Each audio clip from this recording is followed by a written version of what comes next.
Bem, obrigado, é um prazer estar aqui. Todo mundo me conhece como um professor que teve uma trajetória em eletrônica, mas desde janeiro eu estou numa nova posição na USP. A gente está num momento assim muito desafiador. Vocês vão começar a perceber uma postura muito ativa na área de inovação da Universidade de São Paulo. A gente mudou todo o nosso regimento interno e agora inovação é atividade fim. Nós criamos uma nova pró-reitoria de inovação.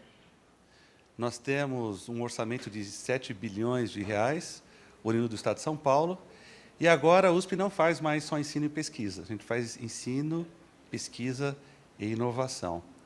Sim, vamos atuar em go-to-market, vamos atuar em impacto, mas dentro de uma visão de universidade pública. Para nós, o mais importante do que cifrão é o welfare, é a qualidade de vida da população brasileira. E a gente sabe que a gente não vai fazer isso sozinho. A gente precisa de instrumentos governamentais, a gente precisa de parceria público-privada, é o que a gente chama do modelo Triple Helix. E aguarde alguns anúncios nos próximos dias. Dentro dessa perspectiva, IoT, vocês vão fazer, como a gente viu hoje. Eu me orgulho, como brasileiro, de ver o estado da arte e da tecnologia no Brasil. Eu até estava conversando com o Henrique e com o Guilherme. Eu acho que nós temos uma discrepância nesse país em que a gente tem um grau de competitividade meio incompatível com o nosso tamanho. Então, eu peço aqui encarecidamente uma união dessa comunidade em torno desse grande desafio mundial que é o IoT. Nós estamos falando de um mercado potencial de 500 bilhões de dólares e a gente não trabalha com faturamento nem de percentil disso. Então, o jogo aqui é a gente pegar uma porcentagem importante desses 500 bilhões de dólares, como players globais. Eu tenho circulado muito pelo mundo, por universidades de excelência, e, olha, o que está sendo feito aqui, provavelmente com o apoio de muitas universidades por trás de vocês, via Unicamp, via Unicinos, via Unesp, via Federal do ABC, depende dessa conjunção da universidade, da empresa e do governo. No nosso caso, poucas pessoas sabem, mas a USP tem 24 pontos de presença no Estado, e agora eu estou criando uma franchising, a gente está abrindo centros de inovação em todos os pontos de presença da USP no Estado de São Paulo e no país. Vamos reabrir nosso escritório em Brasília e nós temos escritórios em Rondônia também. Bem, o que a gente faz no Inova? Nós somos 42 unidades de ensino, 4 museus. Convido todos a vir na inauguração do Museu da Independência, sexta-feira. Temos IoT lá, temos processamento de imagem, realidade virtual, realidade aumentada. Conseguimos levantar 200 milhões de reais de investimento público-privado para entregar um museu que não vai deixar nada a desejar aos museus que a gente visita na Europa e nos Estados Unidos. Nós somos 100 mil alunos, 13.400 funcionários e 5.600 professores. E o que eu preciso fazer é o seguinte. Hoje, na USP, a gente vai de TRL1. Vamos fazer quantum computing? Vamos. A gente junta os professores, junta os alunos, pede um dinheirinho para a FAPESP, publica uns papers e joga fora. Eu tenho 13 mil pessoas fazendo isso. A gente vai sair da Inception to Impact. Ou seja, para nós é chip na mesa, é carro elétrico funcionando, são vias de drones, são centros de excelência. E eu estou convidando os senhores para eventuais parcerias. Bem, o que eu tenho? Eu controlo esse porta-aviões agora, é o Inova USP, é um prédio de 20 mil metros quadrados. Nós estamos lá com o Instituto Pasteur, nós estamos com o Centro de Inteligência Artificial, FAPESP-IBM. Só esse centro, dos 5.400 docentes, nós arregimentamos 250 cientistas de inteligência artificial. O meu papel é botar esse povo trabalhar em equipe. Não são aqueles centros individuais que tem um professor com chapéu grandão. Assim, o que eu brinco lá no Inova. Chega o professor, fala, eu sou ferradão, tenho zilhões de dólares da FAPESP, do Ministério, tenho 30 alunos. Falei, legal, parabéns, toma um café, vai embora. Chega aquele professor e fala, jogaram fogo no meu laboratório, eu estou querendo fazer uma coisa inédita, destruíram, quase me despediram. Eu falei, vem para a Inova, porque alguma coisa diferente, importante você está fazendo contra o establishment. E é isso que a gente faz lá. Rapidamente, né? A gente está integrando todas as iniciativas de inovação da universidade, a gente criou a Pró-Reitura de Pesquisa e Inovação, e nós temos 2 escritórios separados. Nós temos o que nós chamamos do Legislativo, que é a Agência USP de Inovação, que cuida da nossa propriedade intelectual e patentes, mas existe uma linha de que a gente quer abrir mão disso. A gente acha que, se a gente abrir todas as patentes da USP, a gente beneficia melhor a sociedade do que patenteando. Para vocês terem uma ideia, nós temos mais de 20 mil citações por ano de papers da USP em patentes norte-americanas. Nós somos os maiores publicadores do mundo, por exemplo, em etanol de 3ª geração. Aí a gente publica aqui, eles copiam os papers lá e patenteiam lá. Biodiesels, combate o efeito de gás estufa. Nós somos praticamente top 3 no mundo em publicação de papers. Temos um Nobel. Um dos nossos professores, que é o professor Paulo Artacho, ganhou o Nobel no IPCC, justamente desenvolvendo essas tecnologias. Então, nós estamos revisando todas as nossas práticas, nossas políticas, não para ganhar dinheiro, como, sei lá, aqui, Qualcomm, Smart, HT Micro, mas para beneficiar a sociedade. O nosso indicador vai ser como a sociedade vai ser beneficiada a partir dos conhecimentos gerados por uma universidade pública. Nós temos 7 unicórnios no Brasil, 6 têm egressos da USP. Tinha uma menina que frequentava lá a faculdade, ela inventou um banco nas nuvens, ela ganhou um chequinho de 7 bilhões de reais. Né? Então, a gente quer ver mais essas coisas na universidade. Tá? A gente vai ser o front-end da universidade, não único, mas o hub. Nós temos, para vocês terem uma ideia, 6 incubadoras, totalizando 320 empresas incubadas. E das 320 empresas incubadas, a gente mapeou 80 trabalhando com IoT. Em agro, em inteligência artificial, em mobilidade urbana. Então, a gente está dando forma a esse corpo, que é a estrutura de inovação da universidade. A gente está com a meta de estabelecer 4 ecossistemas, um hidrogênio verde e etanol de 3ª geração. A gente tem plantação de cana-de-açúcar dentro da USP, em Pirassununga e Piracicaba. E algumas empresas, não posso citar o nome aqui, estão investindo maciçamente nessa área. Então, nós estamos falando de descarbonização, hidrogênio verde, a parte de quantum, obviamente, a gente tem uma massa de cientistas muito grande, conversamos um pouco com o Von Braun agora há pouco. A parte de vacinas, o único centro de virologia classe 3 ou 4 da América Latina está no nosso Centro Pasteur. E eu tenho esses instrumentos aqui, tá? Nós estamos montando e abrindo os editais da nossa residência em inovação. Nós temos metodologias de processos ágeis, a parte de design thinking, o Centro Pasteur, o Centro de Inteligência Artificial, mas a USP abriu um segundo em São Carlos agora, o IARA, com apoio do Ministério. E esse é o jeitão das nossas novas instalações. O pessoal entra lá e nem acredita que a gente está na USP. Né? Então, eu queria falar rapidamente disso. Esse é uma parcela pequena de projetos e de parcerias público-privadas em andamento. A Motorola acabou de anunciar um aporte aí expressivo na área de inteligência artificial de borda.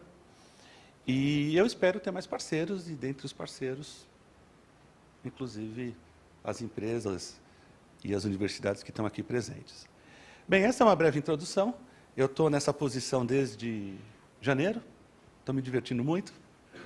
E vamos falar um pouco de IoT, né? Pode carregar a segunda apresentação? Bem, eu estou absolutamente deslumbrado. A gente vai no fórum IoT, né, Gabriel? Eu sou editor de 2 journals do IoT, eu sou revisor do Transactions do IoT, do IEEE, IEEE IoT Journal, tenho que avaliar 4, 5 papers por semana. E, olha, avalio papers da Coreia, do Japão, da China. Olha, nós estamos bem, tá? Em IoT no Brasil. Bem, e aí eu vou falar um pouco do que a gente chama do... Não há um consenso na comunidade científica, e realmente eu compartilho com o professor português, 5G é muito caro. Por exemplo, na cidade de São Paulo, para a gente conseguir oferecer 5G do jeito que a gente oferece 4G, nós teremos que quadruplicar o número de herbes. Ele falou só da parte lógica, mas vocês não sabem os problemas que enfrentaremos na área de propagação. Já não está dando certo na Europa, em 3.5 vai ficar pior quando a gente está em submilimétrico. Isso só vai ser resolvido com investimento massivo em infraestrutura. E há dúvida se a gente vai ter esse dinheiro. A gente mal e mal conseguiu fazer 4G. Então, a gente acha que o que vai drivar é o modelo de negócios e o que a gente chama das tecnologias complementares. Porque o 3GPP, é uma crítica que a gente faz nos bastidores, eles foram muito gananciosos em tentar desenvolver um padrão para capturar todo o valor do IoT. Essa é a verdade. E fizeram uma norma que, primeiro, é a primeira vez que a gente está fazendo o deployment de uma norma que não está pronta. Tem release 17, 18, 19, 20, vai ser uma porrada ainda. Então, isso é muito estranho. Então, se a gente já teve frustrações com 4G, a gente vai ter também com 5G. Eu não quero ser arauto do apocalipse, eu sou engenheiro de sistemas, eu implemento os sistemas e eu sei que o sistema é hardware, é infraestrutura, é backhaul. Escuta, eu estou fazendo testes de 5G na USP com os nossos IoTs. Eu consigo fazer download até de 1 gigabit por segundo. Como que você vai fazer download de 1 gigabit num rádio enlace que está conectado em 10 gigabit?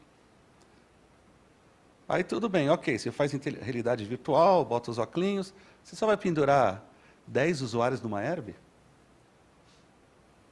Vai tentar comprar um switch de 100 gigabit? A gente vai precisar de switch de tera, dezenas de terabit por segundo. Então, existem várias respostas não respondidas ainda no 5G, e isso vai bater na infraestrutura e no modelo de negócio. E mais do que isso, eu não consegui fazer o desenho direito, mas a gente tem o 5G e a gente vai ter o 5G expandido. A gente já está testando o Wi-Fi 6. É outra experiência de uso. A gente está com a Smart e outros parceiros há praticamente 7 anos trabalhando com LoRa. Já está. Se você quiser fazer um deployment de 10 milhões de devices, a Smart fez com a Sabesp, né? A infraestrutura de São Paulo já comporta. E é o que a gente chama de tecnologias complementares. Né? Da mesma forma que a gente tem o Wi-Fi e o Bluetooth, tecnologias complementares ao 4G, LoRa, Wi-Fi 6, nós acreditamos que são tecnologias complementares ao 5G. E tem um espaço muito grande de agregação de valor aí. Agora, o que mais nos interessa é essa camada aqui. Trilhões de dispositivos conectados. Eu achava que era bilhão. Depois de passar um tempo convivendo lá com meus colegas de Berkeley, eu estou convencido que é trilhão. Convencido que é trilhão. E aí, a gente acredita, como USP, que o valor, a riqueza e o trabalho vão estar aqui. Vocês já imaginaram o que é fazer software para trilhão de dispositivo, sendo que a gente não consegue fazer software para bilhão de dispositivo? Você vai ter uma fragmentação, você vai ter possibilidade de agregação de riqueza, renda, exportação de tecnologia absurdo. E aí, a nossa proposição é muito simples. Isso está tudo representado nos papers que a gente publica. Vai ter uma inversão. A gente acha, não é possível fazer todo esse upload. Então, a gente vai começar a resolver as coisas na borda. E eu vou dar vários exemplos concretos disso. E se alguém tiver dúvida, a gente está com os papers publicados. São mais de 25 papers dos últimos 4 anos, em que a gente apresenta a fundamentação teórica, os materiais e métodos, e não são papers em revista de segunda. O fator de impacto da Transactions em IoT é 10. É uma das revistas de engenharia com maior fator de impacto. Só para vocês terem uma ideia, todo mundo tem um smartphone aqui, né? Vamos imaginar que eles usam os chips MCP da Smart ou da HT Micron, e vamos imaginar que nós temos um smartphone por humano no planeta Terra. Vamos contar toda a memória agregada, viu, Rogério? Júlio. Milhões de yottabytes. Milhões de yottabytes. Não tem uma designação na literatura hoje para falar o que para em iota, que é 10 a 24. A minha conta, se for 2 gigabytes versus 7 bilhões de celulares, dá 14 vezes 10 a 30.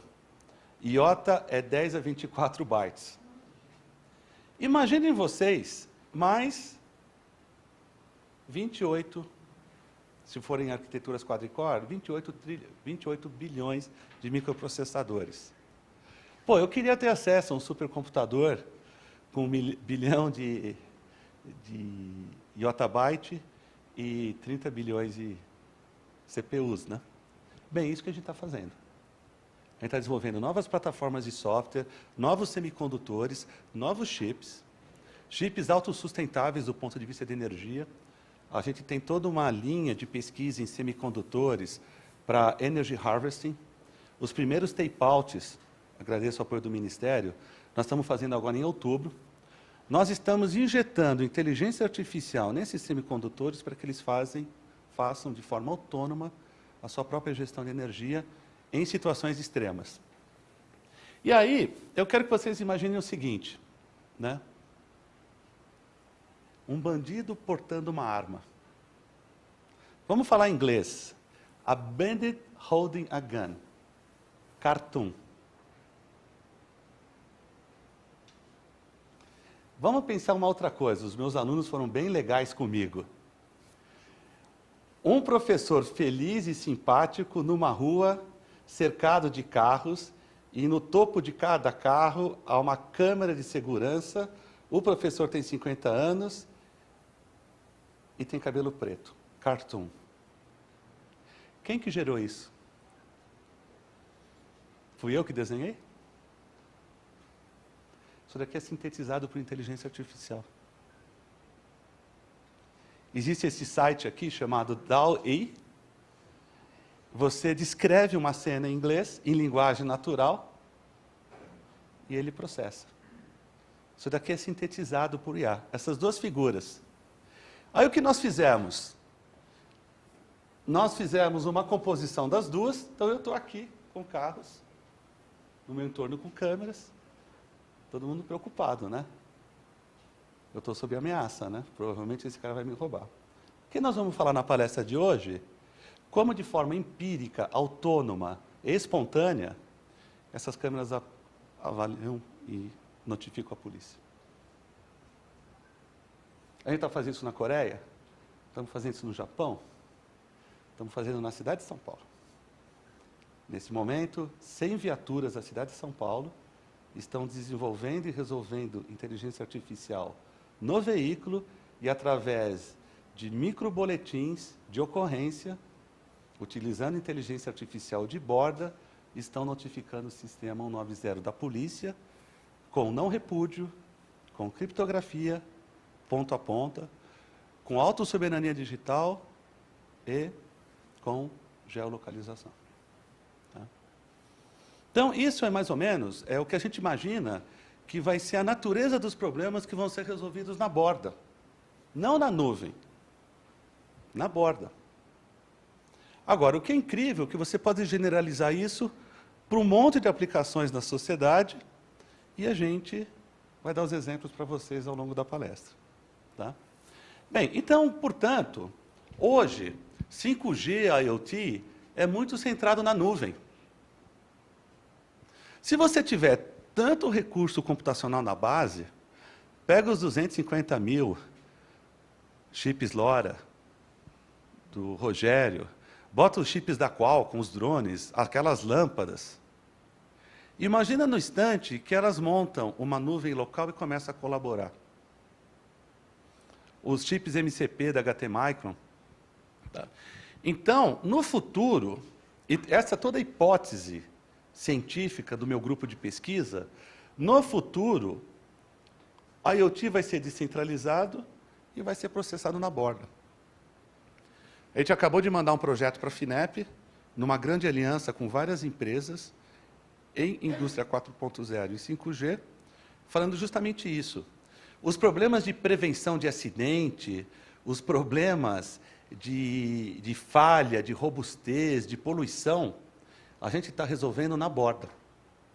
Até porque algumas coisas passam a ser absolutamente desnecessárias, latência. Para que você pagar o preço da latência se você consegue resolver na borda? Não precisa. Você resolve antes. Tá? Bem, e aí a gente vai falar de algumas contribuições nossas. Nós estamos desenvolvendo na USP um sistema operacional novo chamado Swarm OS. Ele é um projeto tão ousado que a gente não consegue financiamento no Brasil. Eu consegui dinheiro do DARPA, consegui dinheiro de algumas agências internacionais, mas da mesma forma que vocês conhecem o Android, conhecem o Zephyr, a gente está desenvolvendo um sistema operacional que vai nos permitir transformar os devices em entes inteligentes com capacidade de processamento local. Então, o Swarm é um paradigma computacional para sistemas escaláveis, compartilhando recursos entre sistemas autônomos, seguros e inteligentes. E aí, a partir de agora, nós estamos em diferentes graus de desenvolvimento. Tudo a partir de agora que a gente vai fazer é Swarm. Porque a gente está desenvolvendo esse sistema operacional.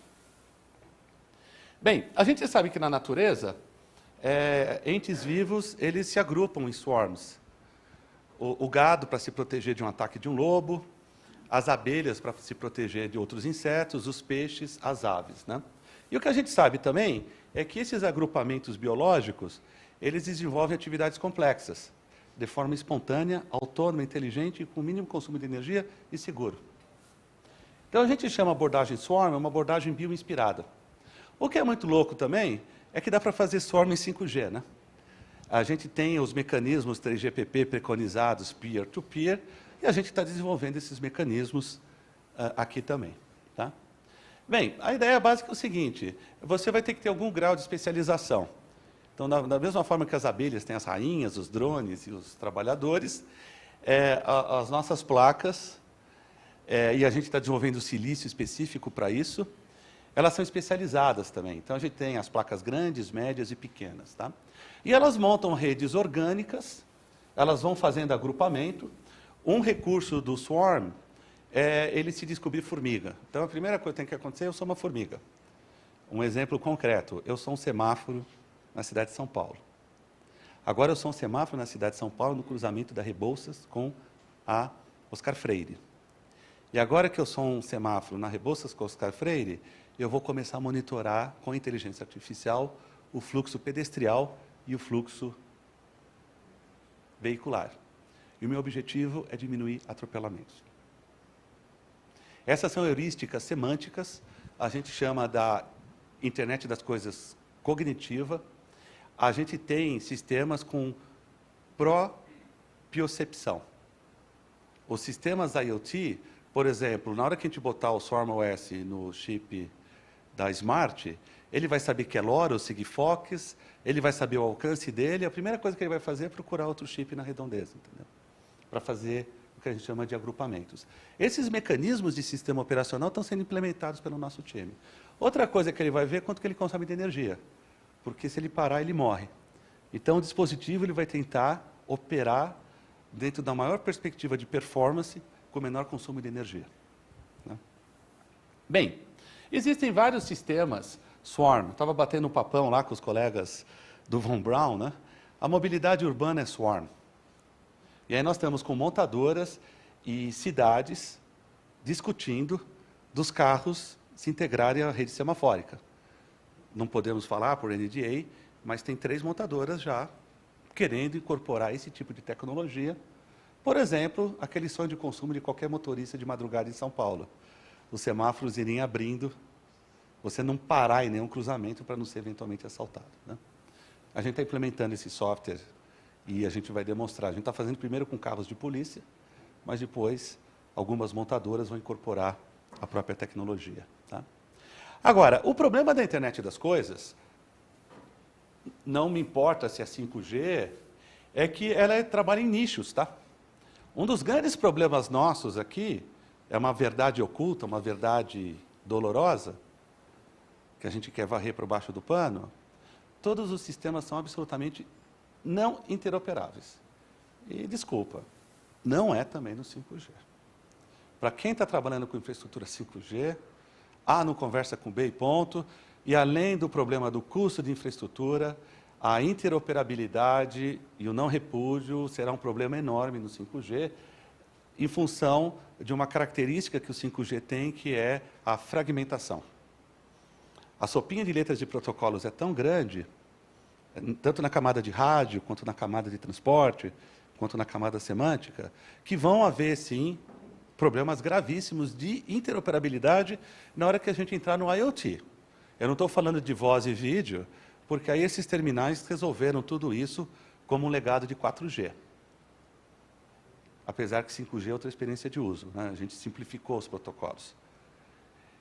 A gente diminuiu, não sei se vocês perceberam, no 5G a gente diminuiu a camada de rádio e aumentou a camada de software.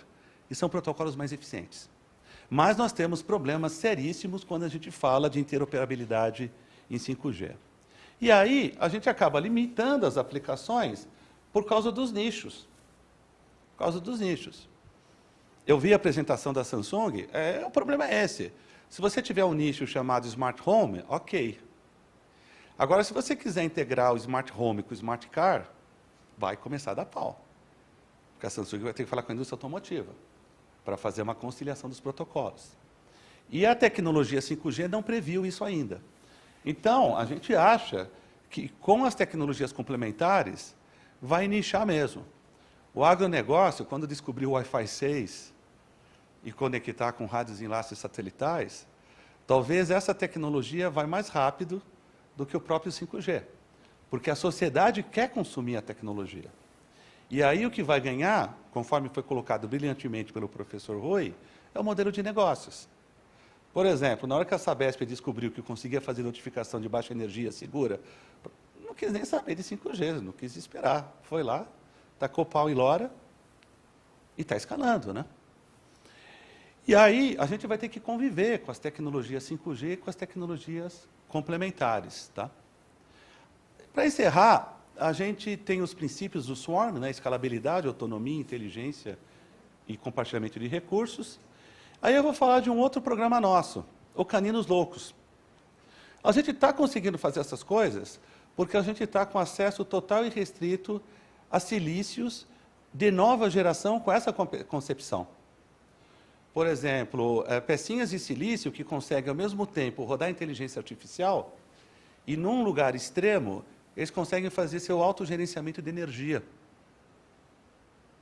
e administrar os recursos computacionais em função da disponibilidade energética naquele instante. Bem, a gente enfrenta na área de IoT uma fragmentação muito grande, são dezenas de milhares de placas de single-board computers, e aqui no Brasil a gente resolveu projetar e desenhar a nossa, fomos prêmio Mercosul em 2018, e nós temos 3 linhas, né? Nós temos a linha High Performance Computing, nós estamos agora montando uma máquina com 8.000 núcleos e 4 TB de RAM, com 2.000 labradores. A gente está trabalhando na linha MIDI, que é a linha Labrador, nós já batemos 8.000 placas, está vindo uma encomenda de 10.000 placas da USP, o reitor quer dar uma placa para cada aluno. E, finalmente, nós temos a linha Pulga, né? Em que a gente está perseguindo métodos ágeis para projeto de CIPS de alta performance, né? Bem, aqui está a nossa linha de fabricação, algumas placas montadas. A Labrador, tá? A Labrador é uma arquitetura quad-arm de 1.3 GHz. Pode ser 2.4? Pode. Mas nessa frequência, ela opera em 55 graus Celsius, ela consome menos de 1 watt.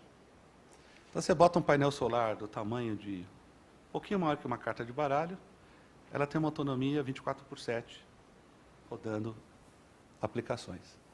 A nossa arquitetura é bem simples, ela é baseada numa arquitetura de 3 chips altamente integrados, a CPU principal, produto nacional, memórias MCP. Agradeço aqui o apoio da Smart, mas o MCP é uma tecnologia padronizada, podemos usar HT-Micron também, e a gente tem o chip inteligente de energia, que faz toda a gestão, caso haja uma ameaça de término de energia. Tá? Hoje, as nossas placas, elas estão indo para metade do tamanho de um cartão de crédito. Né? Bem, a gente está rodando o kernel Linux 5.2 e o Debian 10. Né? Vocês sabem o que significa Debian 10, né? 55 mil aplicações de software. 55 mil aplicações de software. 55 mil aplicações de software. TensorFlow, Keras, Blockchain, Hyperledger. E mais recentemente a gente portou o Android 12 para Labrador. Ou seja, com isso eu abro uma caixa de Pandora, lembra da base da borda cognitiva? Centenas de milhares de aplicações rodando em cima de uma plataforma comum. Tá? Particularmente, o nosso foco é em A. Então, hoje nós temos 3 tipos de conjuntos de ferramentas rodando na Labrador. Aplicações de Deep Learning. Falei, como assim? Vocês estão fazendo IA numa placa que consome menos que 1 watt?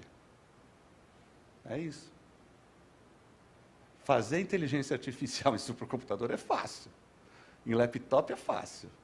Quero ver vocês fazerem com menos de 1 watt. Né?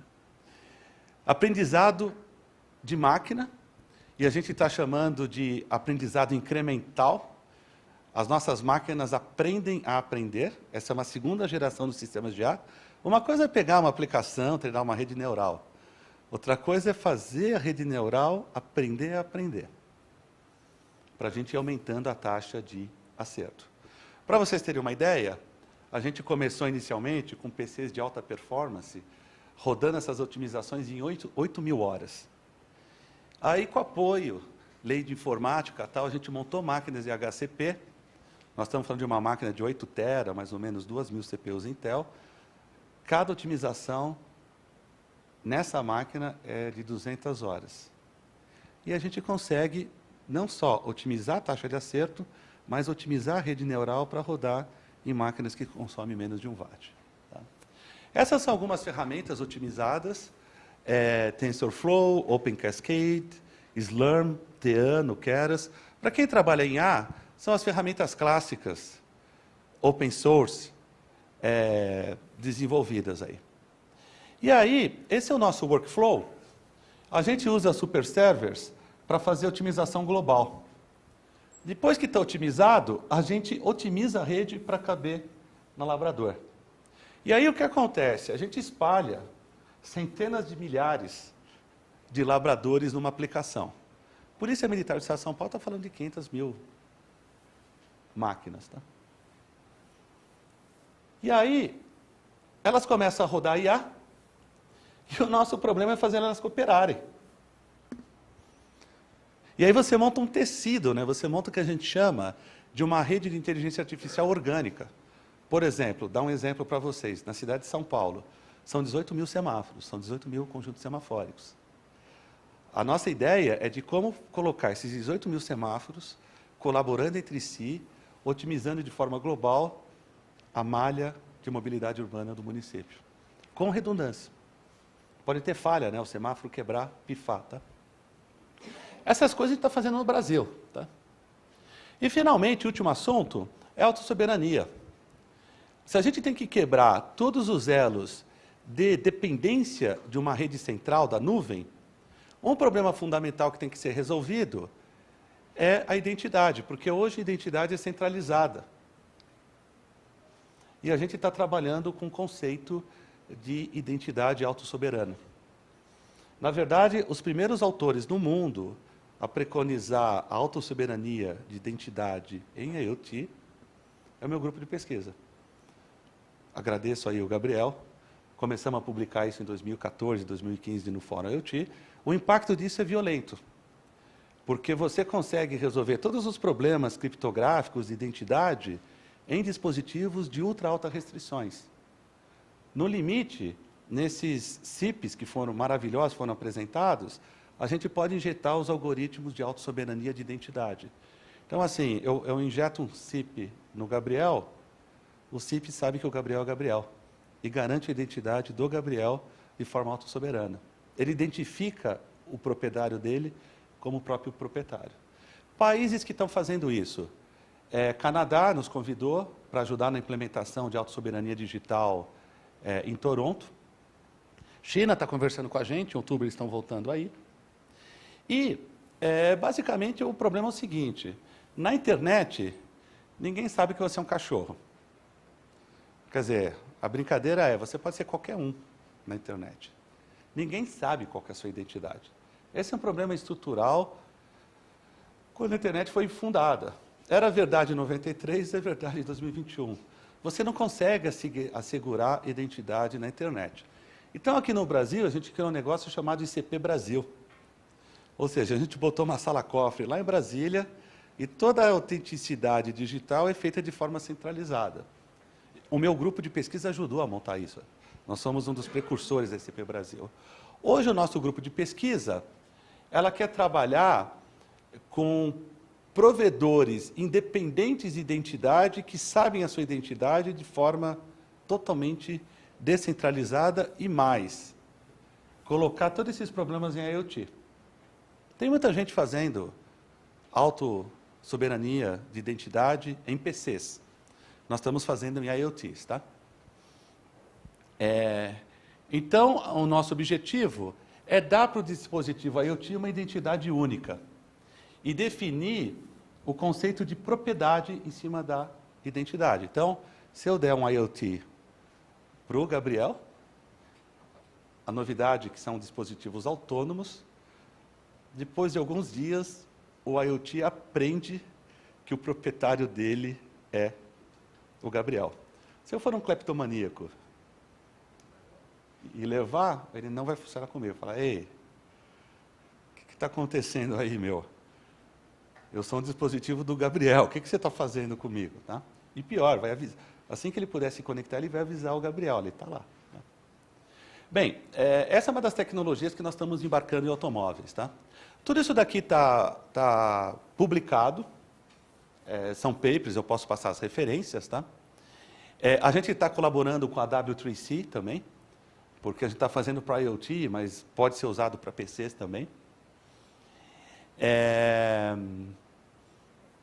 E a grande preocupação nossa em autossoberania é fazer com que as coisas reconheçam por inteligência artificial o seu proprietário. Então, aqueles DIDs são autogerados por algoritmos de inteligência artificial que vão acoplando ao usuário e garantem de forma inequívoca, individual, a identidade do usuário. Tá?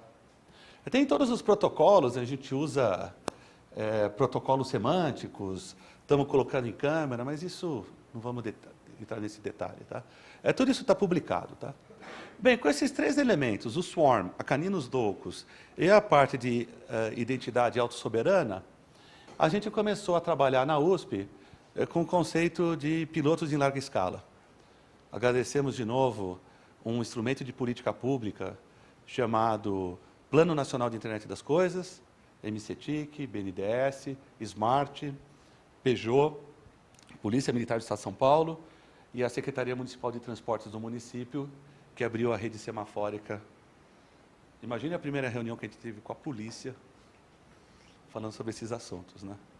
Um monte de coronel com um monte de pistola lá e a gente com labradores e papers, né? Mas eles falaram assim no final, sim, vamos fazer, tá? Isso foi em 2016, tá? Bem, todos esses planos, todos esses projetos estão no âmbito do Plano Nacional de Internet das Coisas, né? A USP, através do LSTech, ganhou 2 grandes projetos. o de cidades inteligentes. A gente começou com mobilidade e segurança. Hoje vocês vão ver que nós estamos com meio ambiente também. Estamos fazendo muita coisa em meio ambiente. E tem um segundo projeto que não vai dar tempo de falar hoje, que é em saúde. Tá? Bem, todo mundo conhece o Plano Nacional de Internet das Coisas.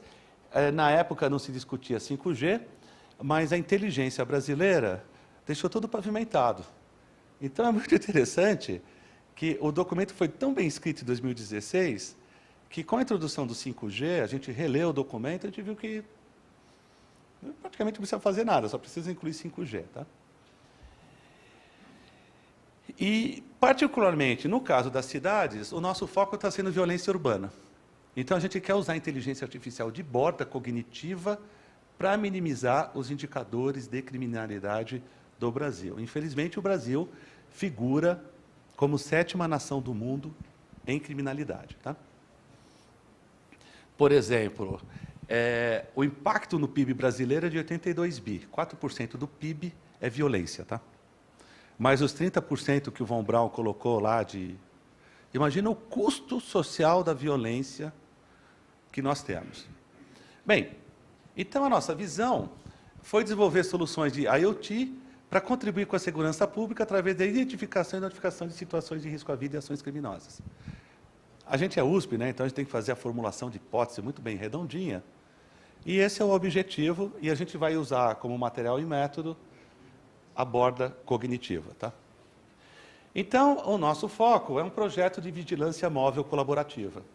Todos os aspectos de inteligência artificial, identidade, são resolvidas na borda, não na nuvem. Tudo é resolvido na borda. Nós não mandamos vídeo para a nuvem. Nós mandamos notificações semânticas auto-identificadas, seguras e geolocalizadas. O que a Polícia Militar do Estado de São Paulo está chamando de microboletim de ocorrência. Então, a inteligência artificial, ela preenche microboletins de ocorrência que são enviados em menos de 4 segundos para o Copom, que é o nosso serviço 190 da Polícia Militar. E isso está virando norma do Ministério da Justiça. Então, o que nós estamos fazendo? A gente discutiu com a Polícia Militar cenários, violência, facada, porrada, paulada, abordagem, roubo de carteira, acidentes, colisão frontal, atropelamento, crime, porte de mão armada. Eu trouxe até um simulacro, mas eu pensei que ia ser um grupo menor. Mas a gente tem demonstrado isso, né? Desastres naturais, enchente, fogo, queda de árvore e rastreamento de automóveis. Tá? Todos esses dispositivos embarcados na eletrônica veicular do carro, resolvendo a inteligência artificial no carro. Tá? E aí, dentro dos cenários diversos, a polícia trabalhou com a gente fazendo a representação semântica dos micro-BOs. Então, se a gente detectar uma situação de violência, a gente elabora um micro-BO semântico, notificava o serviço 190, acidente, bebê esquecido, cachorro esquecido, rastreamento de carro e assim por diante. E esses cenários são detectados pelo carro e enviado em tempo real, gerando na polícia o mapa de crime, o acionamento da polícia. Diga-se de passagem, quando a gente trabalhou nesse projeto, teve o acidente de Suzano, vocês lembram? Os 2 malucos que trancaram a escola e saíram matando todo mundo. Pelo Copom demorou 190 segundos. A gente está fazendo em 3. Em 3 segundos, o Copom notifica sem repúdio. Como chega criptografado, digitalmente assinado, com geolocalização, timestamping e não repúdio, a gente não perde nem tempo com a polícia achando que é trote. Tá? Bem, então, hoje, a gente demora mais ou menos 180 segundos. Deu um acidente, a pessoa ligou para a polícia, cadastrou ocorrência, despachou ocorrência, mandou a viatura. Hoje, a gente está eliminando toda essa etapa aqui nós estamos tirando o humano do loop. Então, olha assim, e aí eu me orgulho de ser paulista, a visão da Polícia Militar do Estado de São Paulo de aceitar a gente usar essas tecnologias em que eles acreditam que uma inteligência artificial é muito mais robusta do que uma pessoa ligando para a polícia avisando de um crime. Então, a gente bypassa, a partir dessas notificações, toda ocorrência, chega direto para o despacho, é o oficial de plantão, estamos usando o LoRa, mas também vamos usar 5G, porque o policial vai fazer pushback de imagens, falar, realmente tem uma pistola aí, manda a polícia. Tá bom? Não poderia enviar direto para o carro da polícia mais próximo para melhorar mais? Não, porque tem uma questão de protocolo. O oficial, aqui é soldado e... Calma. Tem a questão do swarm também. Mas, assim, há um impedimento hoje protocolar de processo da Polícia Militar. Mas a gente, fazendo os primeiros 100 veículos, os próximos 100, é tudo uma questão de convencimento. Tá? Bem, aqui tem um exemplo, tá? É um simulacro de uma abordagem à mão armada, com pistola, tá? Aqui foram os implantes que nós estamos fazendo. O projeto do BNDES, agradeço de novo a Smart, o MCTIC, preconiza 100 viaturas da Polícia Militar circulando com essa tecnologia na cidade de São Paulo. Tá? Esse é o nosso aparato, uma placa Labrador com uma câmera que você compra por R$300 na Santa Efigênia. Isso é uma coisa legal. A inteligência artificial é totalmente agnóstica em relação à tecnologia de imagem. A gente está usando essas câmeras Action Cam porque elas têm largo campo de visão. Não precisa nem ser 4K. Câmeras com 700 por 600 pixels reconhece. A gente está integrando isso é estado da arte, é confidencial, tem NDA, mas a gente está integrando com sensores do carro também. Né? Para simular, por exemplo, o sequestro relâmpago. Freada brusca, mudança do padrão comportamental de dirigibilidade. Tá? E aqui são alguns exemplos, né? Reconhecendo placa. A Polícia Militar nos deu uma base de dados com 60 mil imagens, mas enquanto isso a gente buscava filmes de Hollywood. Né? Hoje a gente está fazendo análise, a gente está botando nos semáforos também. E detalhe, a gente não faz reconhecimento de pessoas, tá? Os algoritmos estão treinados só para reconhecer coisas. Pistola, faca, movimento agressivo, gato, cachorro, idoso, velho, essas coisas, tá? Essas são as notificações. Todo mundo quer ver, né? Então, os meus alunos e os meus pesquisadores tiveram a ideia de fazer aplicativo, mas o aplicativo não fala com a nuvem. O aplicativo fala com o dispositivo local. De novo, tudo é resolvido na borda, sem necessidade de comunicação central. Sem necessidade de comunicação central. Com exceção da notificação. Tá? Então, aqui, por exemplo, arma detetada com 90% de acurácia na região tal. Isso daqui é a formação do mapa de calor para a Polícia Militar, com as notificações. Então, na Polícia Militar, eles já ficam vendo as arminhas, falam, não, vamos botar mais policial aqui para combater. Aí, depois de uma semana, eles olham para ver se diminuiu a quantidade de armas. Tá? Aqui são ensaios na USP, é um problema fazer isso.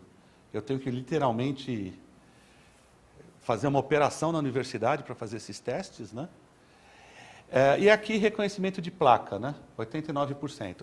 Vocês vão falar, puxa, mas não é 90%, aqui é 56%. Mas não esqueçam que isso é swarm. Então, na hora que sai um maluco na USP, carregando uma pistola, a gente bota 20, 30, 40 câmeras. Começa tudo, todos os microboletins começam a ser enviados para a polícia, via LoRaWAN. E aí nós temos um agregador estatístico, o famoso teorema de Bayes. E aí a gente consegue probabilidade de 99,9%. Tá?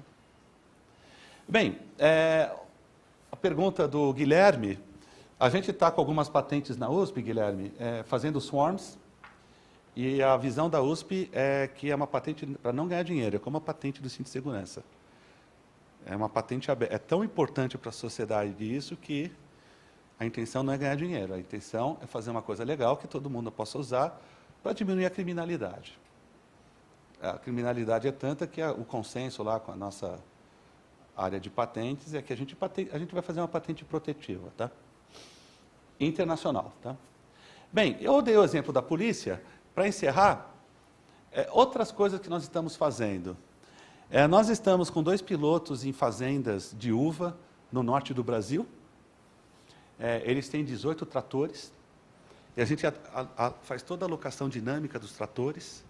Não são tratores autônomos, mas a gente otimiza o posicionamento dos tratores no algoritmo SWARM com os pilotos, reduz aí em 20% e 30% o consumo de diesel.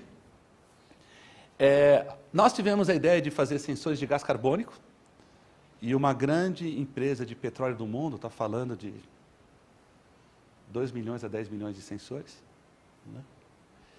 Ele mede gás carbônico, água, temperatura, pressão, ultravioleta, luz, e algumas emissões de gás de efeito estufa, como o CH4.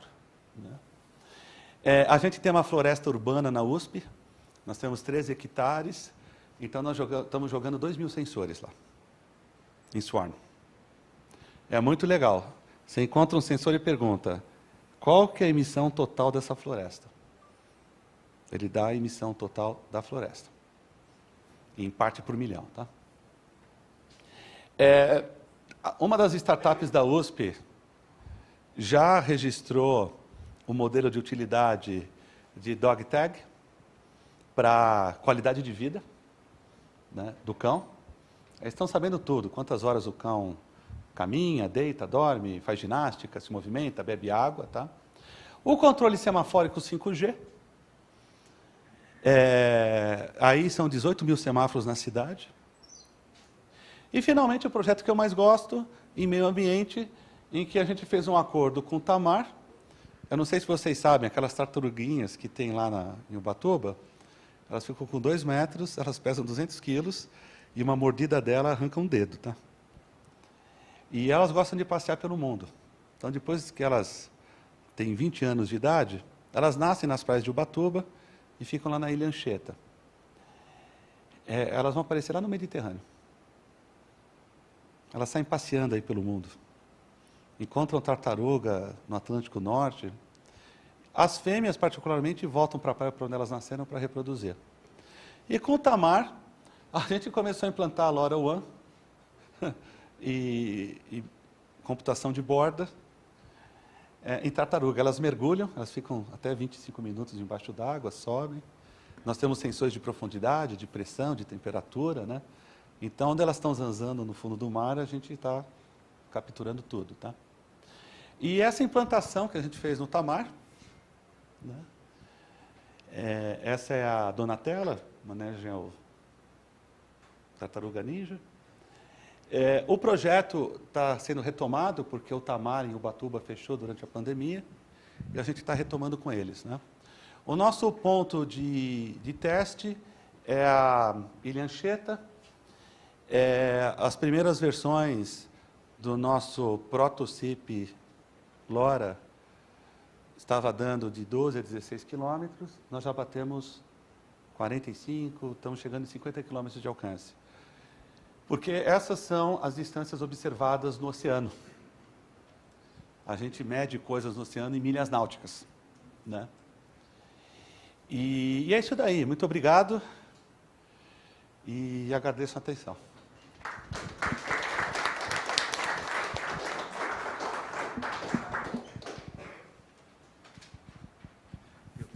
Marcelo, fica aqui.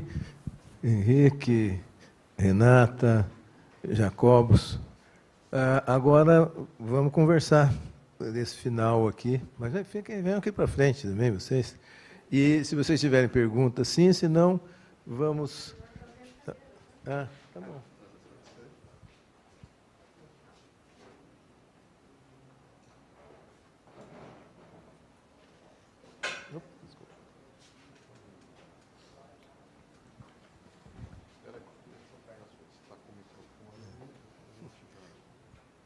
Cuidado, deixa eu deixar isso aqui. Esse é meu. Bom, muito bem, pessoal. Então, já temos uma mão levantada. Por favor. Pode falar. Eu tenho uma pergunta para o Marcelo. Você está usando caminhos, né, para fazer deep learning, machine learning, que a base é software. Mas existe uma tendência nessa área de usar o que o professor Patterson chama de DSA, né, Domain Specific Architectures, né, e que ele começou isso no Google e se espalhou pela Microsoft, pela Amazon, né, que é desenvolver hardwares para aplicações específicas, né? Então, no sentido de aumentar a capacidade de processamento, né? Eu queria saber se vocês estão pensando nisso, pensando nessa linha de atuação. Absolutamente. Hardware é hardware, software é software. Então, hardware duro, né? Então, hardware não flexível. A resposta é muito simples. CIPS. CIPS de alta performance. Essa é a resposta que a gente tem para a gente conseguir atender nichos de aplicação específica. Eu faço parte de alguns programas estratégicos internacionais. A gente tem que, na área, ganhar flexibilidade. Então, a gente sabe, né, a gente foi parceiro na Caninos, é muito difícil encapsular chip e tal. Esses paradigmas, a gente acompanha na literatura, a gente pesquisa isso. Eles estão em transição, né? Agora, uma outra possibilidade é você usar chips altamente programáveis. O que está acontecendo é que esses microprocessadores de alta performance, conforme vão massificando, o ownership cost está ficando trivial. Esse é um paradoxo da indústria semicondutora. É muito caro fazer chip, é muito difícil, e você tem DAIs que não valem nada. Você vai resolver isso agregando software específico. Ok, obrigado. Ok, obrigado. Talvez, para que alguns me entendam, talvez sobre hardware lá, porque o hardware não vale nada. O valor agregado de software, sei lá, você pega um DAI, $1, você bota software, $10. Então, não tem importância se o DAI é um pouquinho maior. Deixa lá, entendeu? Não precisa fazer um right size, um right fit, porque não vale a pena economicamente. Essa é a lógica da Caninos, tá? A gente está tentando trabalhar com microprocessadores gordos para tentar resolver as questões por software, entendeu? E aí o custo desse hardware a mais fica desprezível.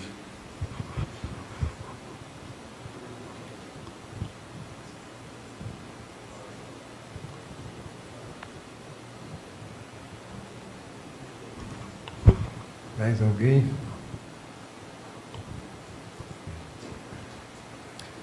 Boa tarde, meu nome é Kleber Giorgetti, PDI Soluções. Quero parabenizar a todos pelo brilhante evento. E, ouvindo as várias apresentações, a gente nota que, obviamente, temos muito conhecimento no Brasil, nas universidades, principalmente, como foi hoje apresentado aqui. Somos os primeiros ou os líderes em muitas linhas de pesquisa, inúmeras delas, principalmente em IoT.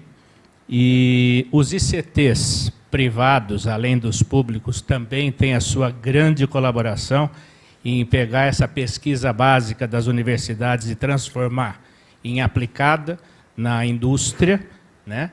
Então, isso tudo muito lindo, muito maravilhoso, e sempre com o grande apoio do governo, financiando muito dessa pesquisa, né? E parte da iniciativa privada também financiando muito desses desenvolvimentos que se tornam produtos. Mas falta, para se colocar isso no mercado de uma forma mega, como a gente está querendo, falta um pedaço da equação, que são quem vai pegar esses dispositivos fabricados pelas empresas que aqui apresentaram, desenvolvidos pelas universidades e CTs, esses firmwares, etc., quem vai, de fato, disseminar isso para o mercado? Porque nós não estamos falando numa aplicação como uma rede 5G, que você tem meia dúzia de operadoras que vão investir e vão montar a infraestrutura. Não estamos falando em celular, estamos falando em coisas que têm que ser aplicadas nos diversos nichos de mercado, segmentos, negócios, especificidades que a gente fala muito aí da cauda longa. Você mesmo mencionou que vai ter nichos específicos com aplicações específicas e chips específicos. Quem vai fazer isso, eu entendo que são integradores. A grande pergunta é, como é que isso tudo sai das universidades e dos ICTs e vai ser passado esse conhecimento, essa tecnologia, e mais do que isso, o incentivo para ter esse aprendizado e esse desenvolvimento de conhecimento na mão dos integradores para que, de fato, possam disseminar as tecnologias nas pequenas, médias e grandes empresas nesse país? Essa é a pergunta. Pergunta desagradável, hein? A questão fundamental, desculpa, é... A gente tem um esforço enorme, a gente não escala no Brasil. A questão fundamental que é discutido lá com a Faculdade de Economia da USP é a escala, né? Como a gente escala. E um aspecto importante é o service level, né? O service agreement level, né? A gente acha que a gente tem que convencer, não é aqui, infelizmente. A gente tem que atravessar a rua e ir lá na Faria Lima e convencer os grandes fundos de investimento de induzirem esse tipo de unicórnio. Estruturalmente, na cadeia brasileira, nós não temos. A gente tem algumas, tem a TOTUS, somos parceiros deles lá, eles estão com uma política muito agressiva em 4.0, mas você matou a charada. O Brasil, ele precisa... Por isso que eu acho que... A verdade é que, o que quer ser dito aqui, é que a gente tem excesso de oferta, muita demanda e tem elos da cadeia ainda quebrados. Por isso que eu acho que não faz sentido. Eu sou da comunidade, a gente às vezes compete muito. Enquanto a gente não atingir patamares de escala de plena economia, algumas situações não fazem sentido, porque a cadeia ainda está quebrada. E a gente tem que resolver esses elos da cadeia. Só complementando, né? Isso que você falou é parte verdade para algumas áreas, setores, né? Mas a gente tem mecanismos de promoção que foram criados, promoção de fomento é o termo mais adequado, que exatamente busca fazer essa ponte entre o que foi desenvolvido, o que foi aplicado, o que já tem uma certa maturidade, ser repassado para as empresas para que haja acesso ao mercado. Aqui mesmo tem uma empresa que faz isso muito. Tanto é que ela está aqui acompanhando o que se faz. Ela consegue aproveitar, consegue aproveitar esses instrumentos, mecanismos, como a gente chama, de fomento de apoio, leva seus problemas para as ICTs, para as universidades, para os pesquisadores, tá? Ao mesmo tempo, aproveita as iniciativas de suporte, de apoio, e, obviamente, tem as dificuldades, os gargalos, as barreiras, as lacunas, mas, de certa forma, foi criado uma infraestrutura que ainda não está pronta, ela ainda está em formação, mas nós despertamos o interesse por IoT há algum tempo atrás, e esse setor, então, passou a ter toda essa relevância e destaque que hoje a gente tem e que, eventualmente, não consegue realmente para outros segmentos. Você realmente não precisa fazer isso para a linha de celulares, que aí pega toda, né, abrange toda. Não precisamos fazer isso para notebooks e desktops, isso aí já roda, tá? Mas nós estamos fazendo isso para essas aplicações que a gente entende que tem realmente possibilidade de ter o elo e o ciclo de desenvolvimento e utilização efetiva pelas empresas no mercado. Então, pode ir, dependendo do interesse da própria empresa, você pode ir do silício, do semicondutor básico ali. Hoje tem empresas aqui, núcleos de centros de pesquisa, que podem desenvolver não mais um ASIC, o ASIC tem um ciclo longo, custa mais caro, mas por essa alternativa SiP, como foi aqui demonstrada, você consegue acelerar né, o seu produto. Então está aqui o Padilha, que não nos deixa...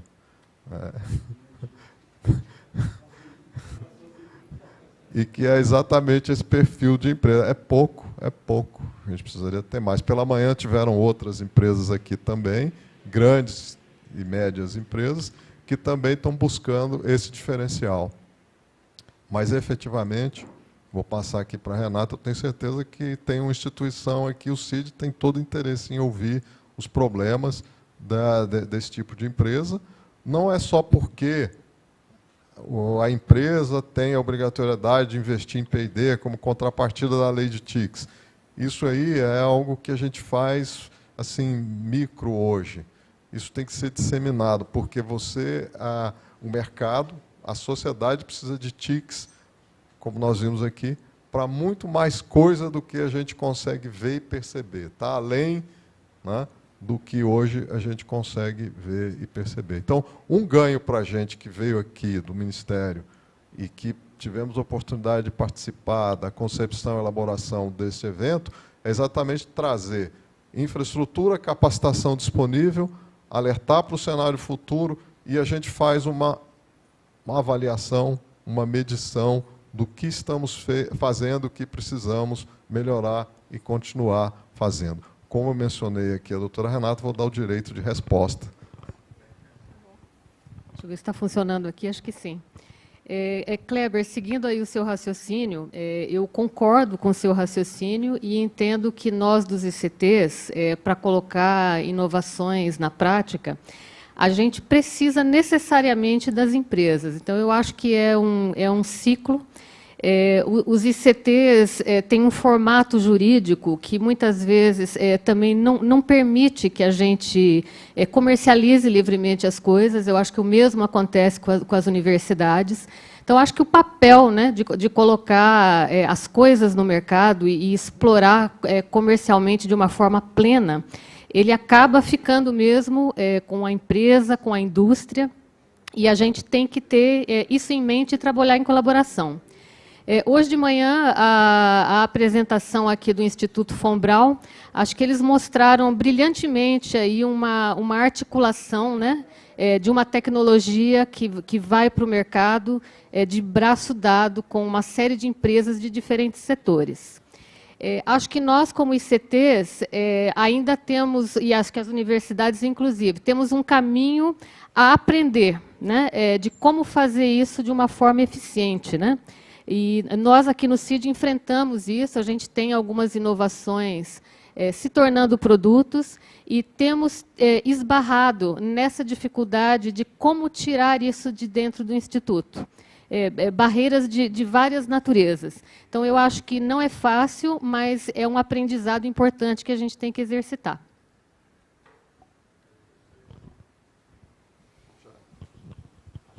Enquanto... Padilha.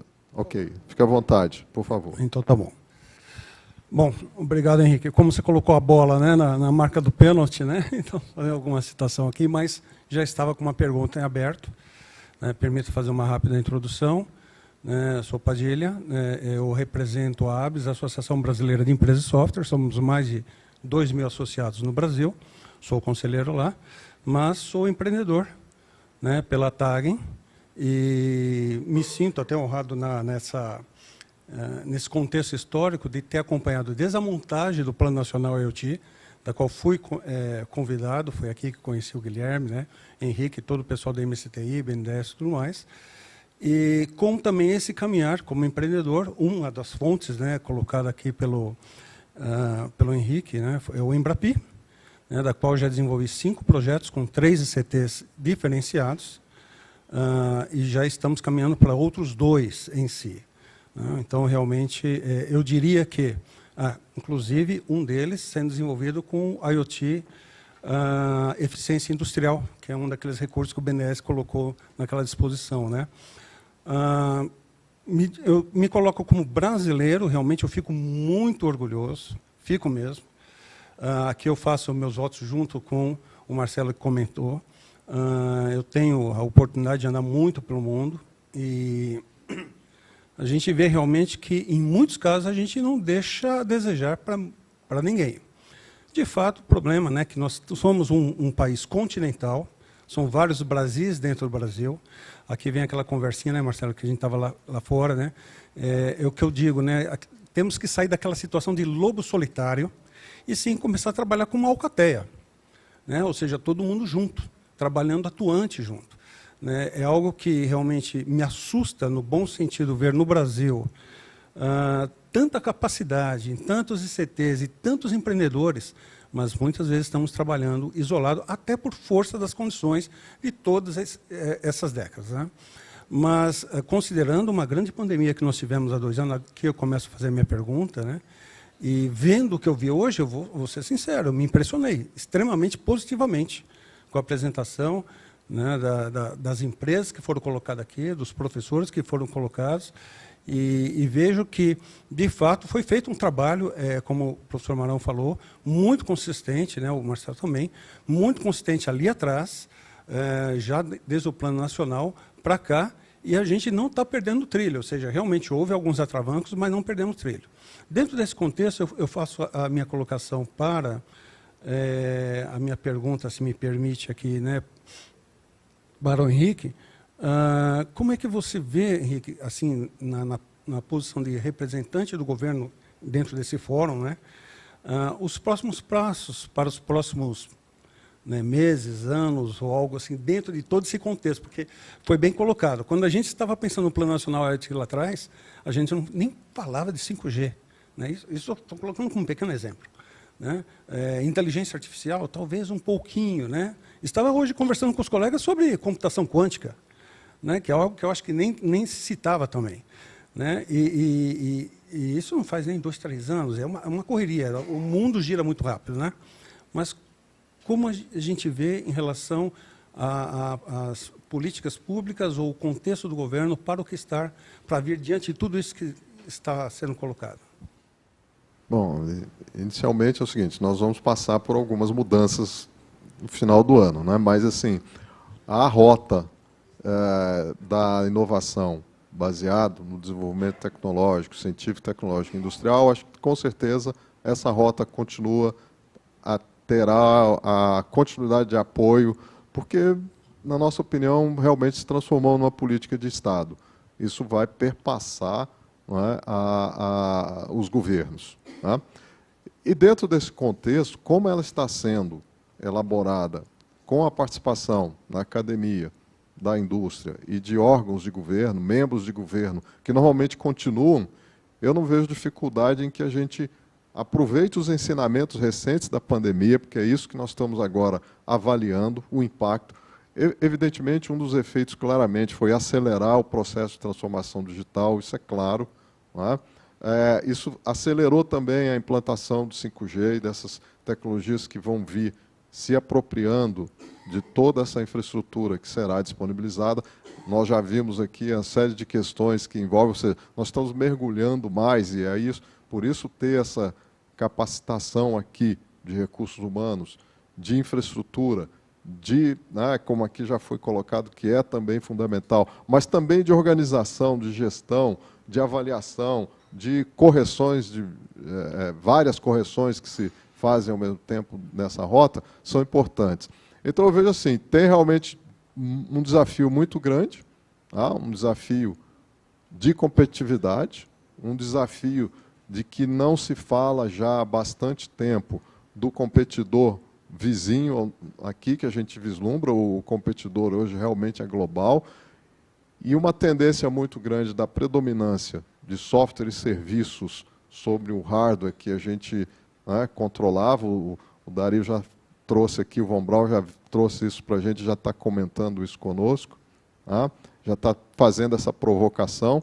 Então, eu vejo assim, o governo e o Estado brasileiro, melhor dizendo, ele não pode prescindir dessa colaboração, dessa interação com o setor acadêmico, setor privado, nacional e internacional.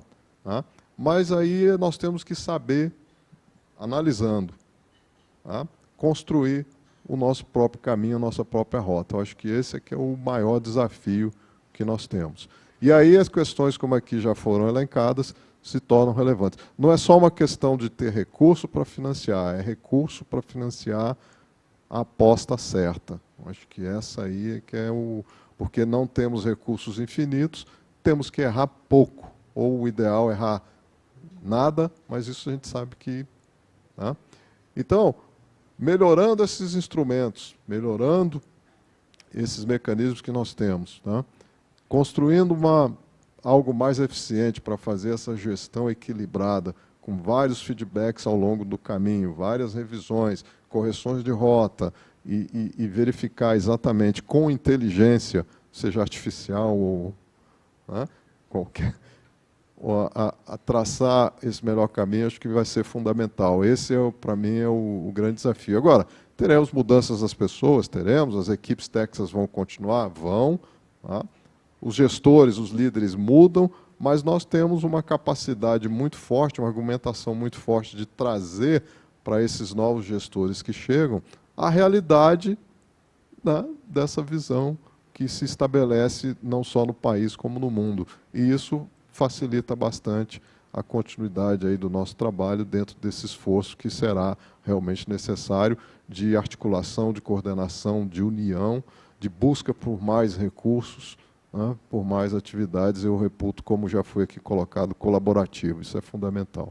Mas o professor Marcelo, além disso, tem uma outra questão a responder também, que nos interessa muito. Nós fizemos muita provocação com o professor Marcelo Zuffa aqui, que essa plaquinha é pejorativo. Na realidade, esse SBC é realmente uma referência aqui para o Brasil. Ele é realmente. Nós temos aqui uma antes e pós SBC caninos. Isso aqui está se concretizando de uma forma assim impressionante. Tá? Bem, a pergunta que foi feita é como que isso vai ser comercializado para instituições educacionais. Antes de mais nada, quando a gente trouxe o John Madoc Hall, que foi um dos precursores do Linux, a ideia era a gente realmente abrir um ambiente de inovação aberta como mais um elemento do ecossistema. A gente tem que se entender, a gente fala de ecossistema, mas o ecossistema somos nós. E o ecossistema ele tem que ter muita diversidade. Então, cada um aqui está cuidando de uma fatia desse ecossistema. E, no nosso caso, a gente, deliberadamente, porque sempre começa a universidade, o Linux começou, não sei se vocês sabem, o Linux foi contratado pela DEC, e, na época que eles estavam fazendo o VAX VMS, o menino me aparece lá com o kernel Unix System 5, a DEC esbanjou, falou, isso daí é um lixo, joga fora, você é sonhador, maluco. Aí o garoto atravessou a rua e foi abrigado, foi acolhido no MIT, e aí a gente criou a Free Software Foundation e toda essa história, né? O Brasil precisava passar por esse processo também. Eu bato de frente, às vezes, com a comunidade de software livre no Brasil, muita ideologia e pouco resultado. Software livre é negócio. Software livre, 99% de todos os smartphones do mundo usam kernel Linux nos seus Androids. Então, assim, o Brasil precisa também desse ecossistema. E dentro desse espaço de inovação aberta, a gente tem várias liberdades. Muitas universidades estão nos procurando e eles falam assim, eu quero fabricar caninos, então vamos ajudar vocês a fabricar. Né? Eu sempre tomo cuidado com a fragmentação. O item de mais valor na Caninos é a memória, e a gente tem abundância de oferta aqui no Brasil, né? A gente tem a Smart e a HT Micro oferecendo essas memórias, e a gente pode escalar. Se hoje alguém botar aqui um pedido de 500 mil caninos, né, Rogério? O pessoal da HT Micro, a gente tem que ver quem tem mais disponibilidade, porque os estoques... porque os estoques são variáveis, né? Tem sazonalidade de memória. A gente comprou, o que foi muito louco em janeiro, a USP comprou um lote aí, vocês já viram isso?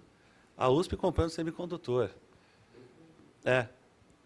Então, assim, o mais importante é a memória, a gente tem memória e o software, né? O que aconteceu é que, como foi colocado pela colega da Embrapa, eu sou funcionário público também, em tempo integral. Então, na USP, a gente já está trabalhando com 3 anéis. O anel da pesquisa básica, o anel de desenvolvimento tecnológico e o anel Go-to-Market. Eu me afasto dessa linha operativa, pelo meu cargo e função como gestor da universidade, mas a novidade é o seguinte, a Caninos está indo para o mercado. Inclusive, o Dr. Herberto Amamuro veio aqui, é o CEO da Caninos, do braço comercial. Cedo ou tarde, ela vai estar nas melhores casas do varejo. Agora, nós temos um programa chamado Caninos Education. Com o apoio da Samsung, a gente montou um negócio chamado Code IoT. Bateu, acho que, 300 mil usuários nos últimos dias. E a gente, na USP, está criando programas parecidos em educação. Para vocês terem uma ideia, com o apoio do Ministério e da Smart, foram fabricadas mais de 2, 3 mil placas. Elas já foram integralmente distribuídas no Brasil todo. Nós temos, acho que, 40 institutos federais, nós temos a Sociedade Brasileira de Computação, nós temos outras universidades estaduais, e nós temos pontos de presença lá fora.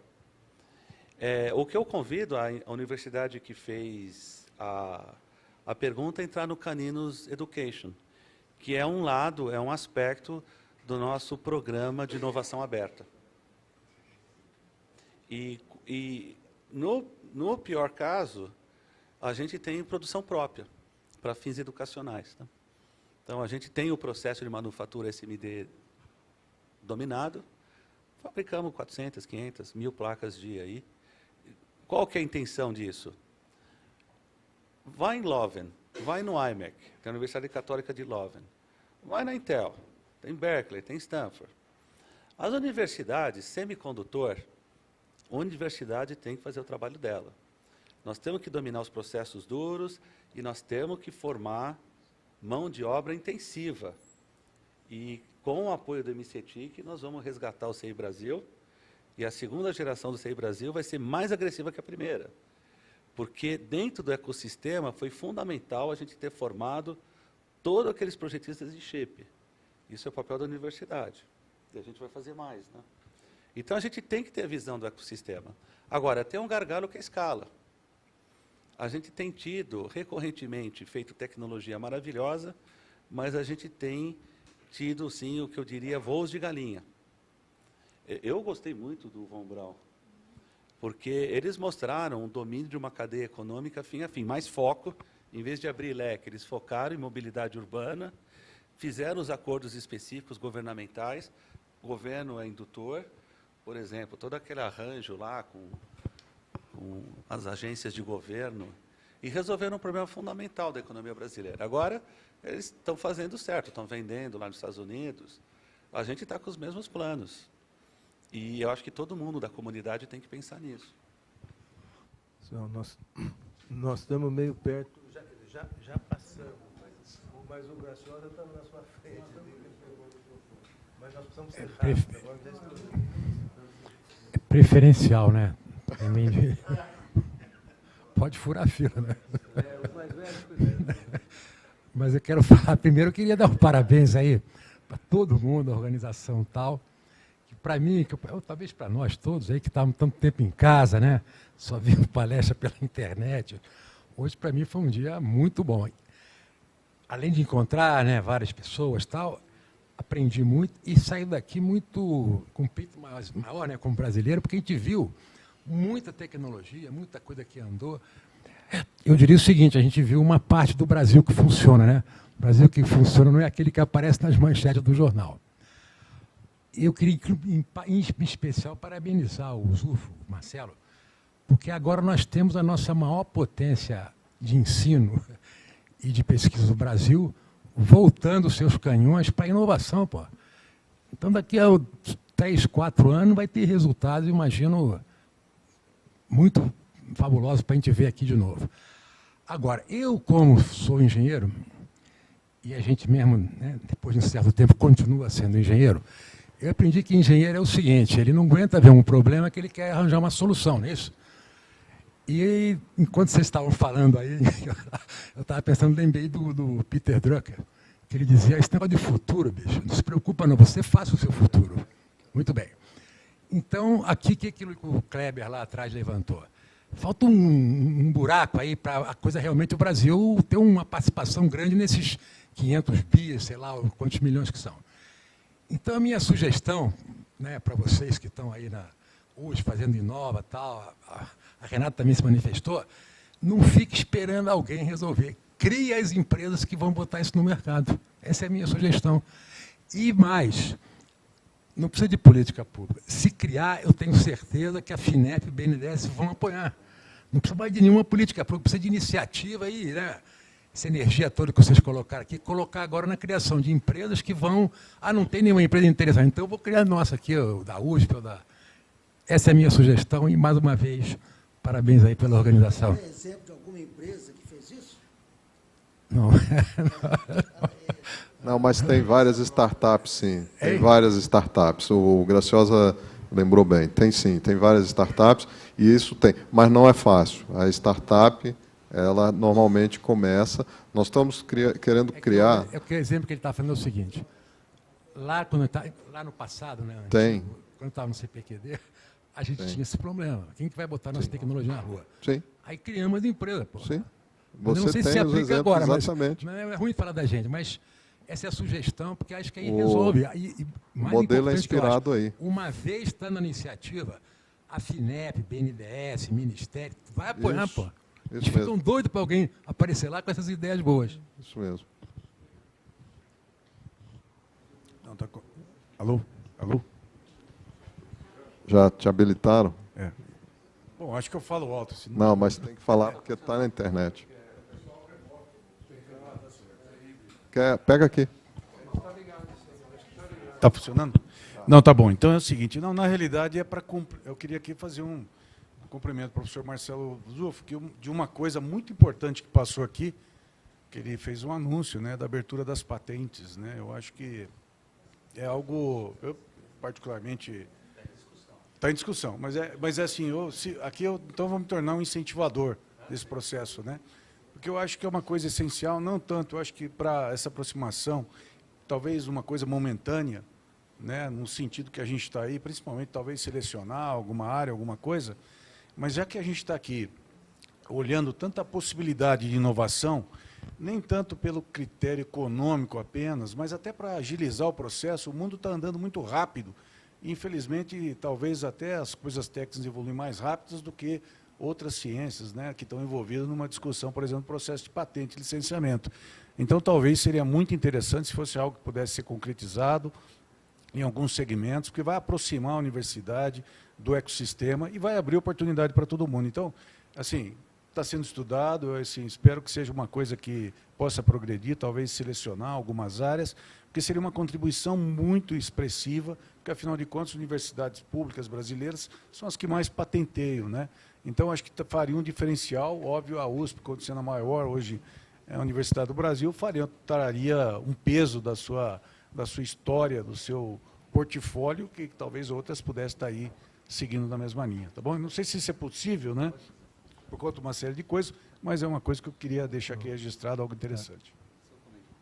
Então, Bertuzzo, isso daí, das patentes do Brasil, é um legado da década de 90, quando os americanos forçaram, por causa da Organização Mundial do Comércio, a gente implantar a toque de caixa as políticas patentárias. E o Brasil, em vez de ele criar um modelo que visasse bem-estar econômico, e muito contaminado por ideologia, a gente acabou engolindo, goela abaixo, modelos lá de fora. A patente é uma propriedade, um monopólio é uma propriedade intelectual, no fim, para ganhar dinheiro.